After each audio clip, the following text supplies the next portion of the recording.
ಟ್ಯಾಂಗ್ರಾಮ್ಸ್ ಮತ್ತು ವಿನ್ಯಾಸಗಳು. ಟ್ಯಾಂಗ್ರಾಮ್ ಒಂದು ಸಮಸ್ಯಾತ್ಮಕ ಬಂಧ. ಈಗಾಗಲೇ 5 ತುಣುಕು ಟ್ಯಾಂಗ್ರಾಮ್ ಮಾಡುವುದನ್ನು 3ನೇ ತರಗತಿಯಲ್ಲಿ ಕಲಿತಿರುವೆ. ಈಗ 7 ತುಣುಕು ಟ್ಯಾಂಗ್ರಾಮ್ ಮಾಡುವುದು ಹೇಗೆ ಎಂದು ತಿಳಿದುಕೊಳ್ಳೋಣ.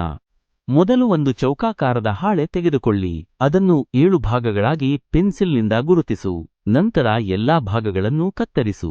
ಈಗ ಬಂದಿರುವ 7 ಭಾಗಗಳನ್ನು 7 ತುಣುಕು ಟ್ಯಾಂಗ್ರಾಮ್ ಎನ್ನುತ್ತೇವೆ. ಪ್ರತಿ ಭಾಗವು ಒಂದು ವಿಶಿಷ್ಟ ಆಕೃತಿಯಾಗಿದೆ. ಈ 7 ಟ್ಯಾಂಗ್ರಾಮ್ ಆಕೃತಿಗಳನ್ನು ಬಳಸಿಕೊಂಡು ವಿವಿಧ ಆಕೃತಿಗಳನ್ನು ರಚಿಸಬಹುದು. ಈಗ ಹಾಸುಗಳು ಮತ್ತು ವಿನ್ಯಾಸಗಳ ಬಗ್ಗೆ ತಿಳಿದುಕೊಳ್ಳೋಣ.